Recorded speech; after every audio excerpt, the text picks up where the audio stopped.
अब तक प्रथम दृष्टिया जो थी हमारी कार्रवाई ये थी कि राहत और बचाव के कार्य को आगे बढ़ाने के बाद आयोजकों को पूछताछ के लिए बुलाना, घटना के बारे में, हादसे के कारणों के बारे में उनसे भी पूछताछ करना और फिर घटना की लापरवाही और जिम्मेदारों की जवाबदेही भी इसके लिए तय करना, जिसके लिए पहले से ही एफआईआर यहां पे दर्ज हो चुकी है।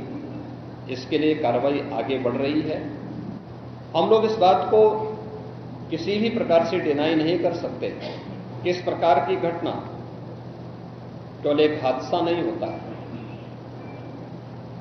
अगर हादसा भी है तो उसके पीछे कौन जिम्मेदार है, और अगर वह घटना घटित हुई है तो इसके पीछे हादसा नहीं तो साजिश किसकी है, कौन इसके पीछे है।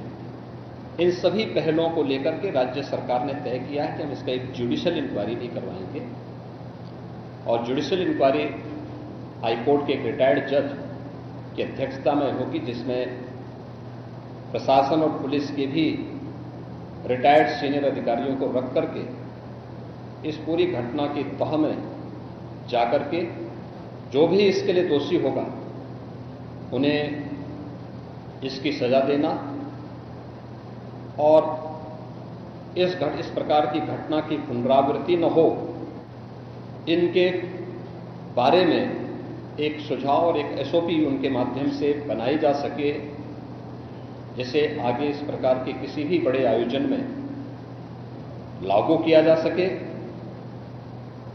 यह हम लोग सुनिश्चित करेंगे। हादसे में 121 श्रद्धालुओं की मृत्यु हुई,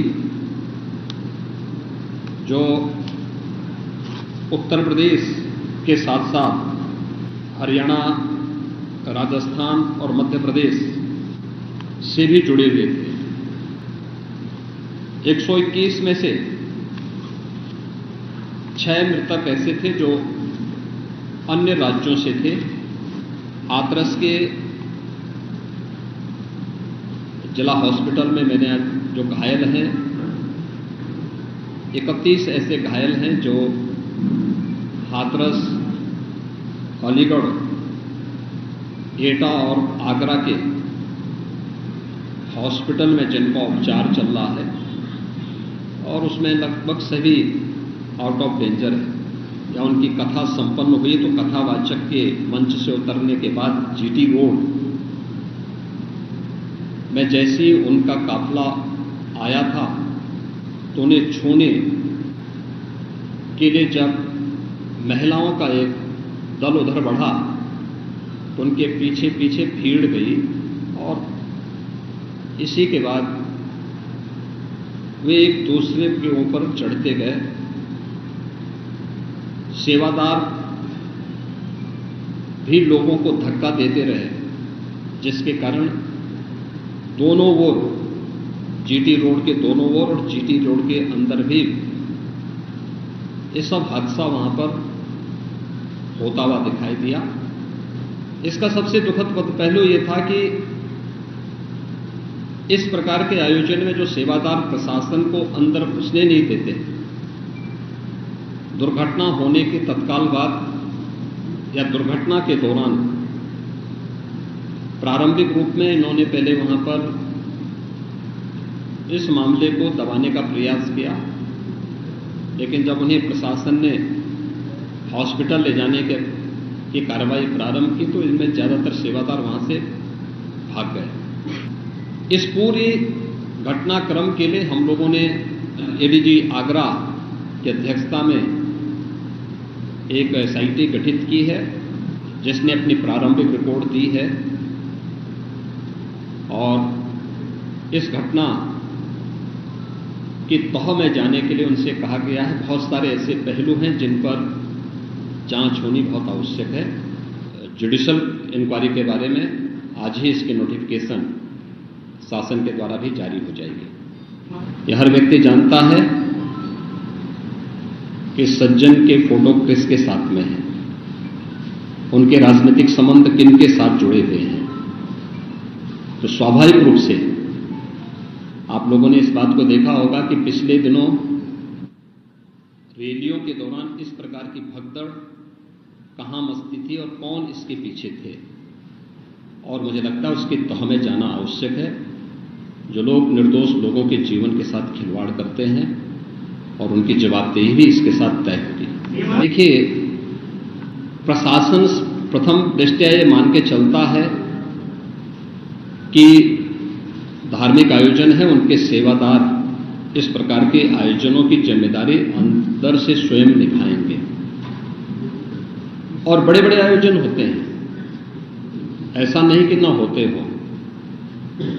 सावधानीवश वहां पर फोर्स प्रशासन तैनात करता है, लेकिन आउटर रिंग में उनकी फोर्स होती है। अंदर अगर आप देखेंगे तो उनके स्वयंसेवक, सेवादार ही इस पूरे व्यवस्था का संचालन करते हैं, उनकी देखभाल करते हैं। और जहां पे भीड़ अनुशासित होती है, धार्मिक और आध्यात्मिक श्रद्धा भाव के साथ लोग जहां आते हैं, वहां पर भीड़ अनुशासित भी रहती है।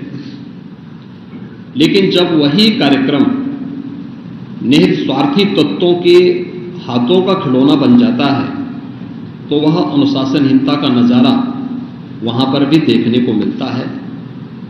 और इसका शिकार अंततः वह निर्दोष व्यक्ति होता है जो धार्मिक श्रद्धा के साथ उस आयोजन में भागीदार बनता है, क्योंकि उसको तो साजिश के बारे में पता नहीं होता है और वह अपनी उस श्रद्धा भाव के साथ आता है।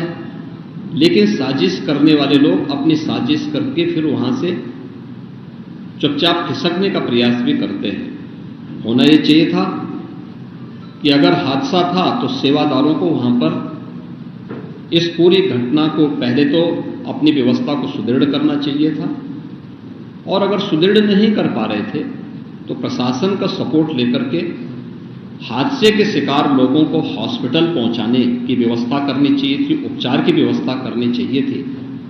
इसका सबसे दूसरा जो पहलू ये है कि हादसा में लोग मरते गए और सेवादार उससे पहले वहां से खिसक करके भाग चुके थे।